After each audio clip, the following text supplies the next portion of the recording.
Boom shakalaka. Despite a shitty week for cryptocurrencies, there's actually a lot to be optimistic about. Stay tuned.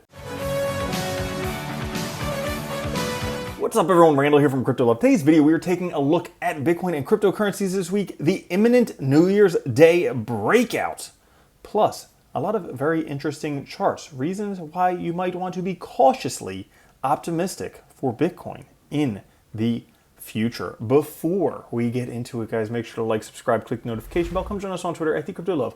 Push that like button.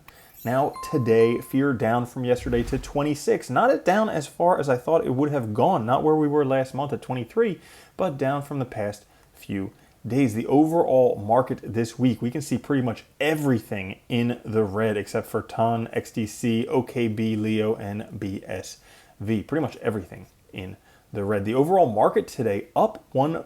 Bitcoin at 16,748, Ethereum at 1188, BNB at 246, XRP 35 cents, Dogecoin 7 cents, Cardano 26 cents, and Polygon 81 cents. And if we take a look at Bitcoin right here, inside of this larger descending wedge structure, which is a bullish structure, we did just get rejected by this pink line here, the lows from June. Now, if we zoom in a bit, taking a look at these tops right here and these bottoms right here, we have a wedge that is poised to break out by New Year's Day. If it breaks up, it could be great because this would push us back above those June lows. But if it breaks down, well, that would just solidify those June lows being resistance at this point, potentially pushing us down further into this descending wedge. That being said, there are some reasons to be optimistic. First one right here. Inflation seems like it is starting to end. The forecasted inflation was actually higher than the actual inflation.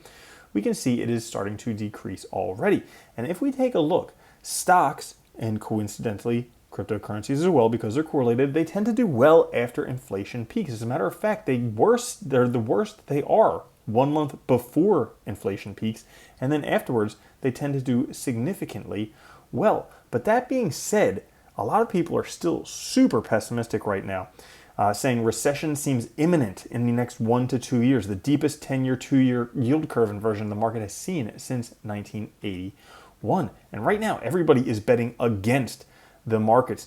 How bad is it? Well, the highest put-to-call ratio in 25 years. What could possibly go wrong when even your Uber driver is short? Those are times when I start to worry when my Uber driver is giving me investing advice. But then again, do I give him... Oh wait, you shouldn't listen to my investing advice.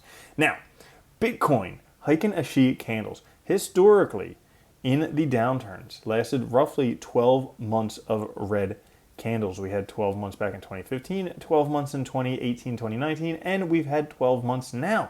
After those 12 months, look at that. Market turned around for a nice parabolic, massive upside. Not only that, we see a huge spike in the number of Bitcoin addresses with a balance greater than 1 Bitcoin. Now, this could be from people moving Bitcoin off of exchanges and now consolidating it on addresses with larger than 1 Bitcoin.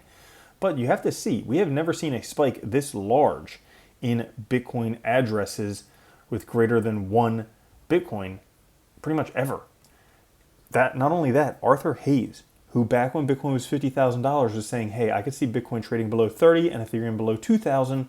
Well, he just said in this most recent article, PEMDAS on Medium, you could check it out. He just said in his most recent article that he thinks the markets have bottomed. It's only a matter of time until the money printers go burr and all assets start going up. Now, right now, if we take a look at Bitcoin, comparing it with the S&P breadth thrust, we'll just call that a bread thrust. Forget the TH. We'll call it a bread thrust. The S&P bread thrust. Every time we had a massive bread thrust where 50% of their stocks are above their 200-day moving average, every time historically, that preceded a giant, massive up move for Bitcoin's price. Every single time we had one of these bread thrusts, we had a massive up move for Bitcoin.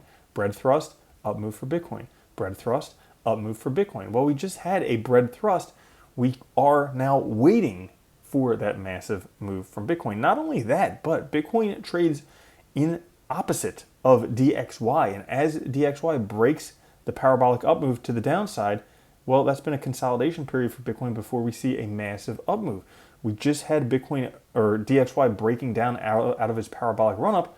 well, potentially consolidation before that massive Bitcoin up move. Right now, we're finding that Bitcoin is actually very correlated to the Chinese 10-year yield curve, or Chinese 10-year yield. We can see this here, that when the Chinese 10-year yield is low, Bitcoin is low. When it's high, Bitcoin is high. When it's low, Bitcoin is low. When it's high, Bitcoin is high.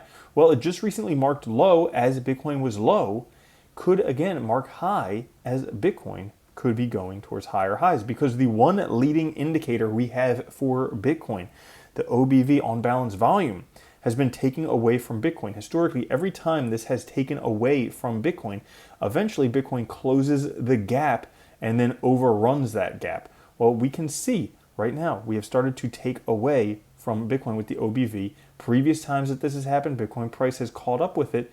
It would be likely for that to happen again. But don't go betting 100x just yet, because we may not be through completely. As we saw in some of the previous charts, we may be in that consolidation period. And this chart right here, comparing right now with the 2014-2015 bottom bear market, well, it would seem based on that, we might have another 70 days or so until we see the end of it. So another 2 months and change. You can say maybe by March, we might be starting to see the very end of it. But that's all for today's video. If you did enjoy, push that like button. I'll catch you guys later. Have a good one. Love you. Peace. If you don't think Bitcoin's going to $1 million a coin and then $10 million a coin, you're already a loser.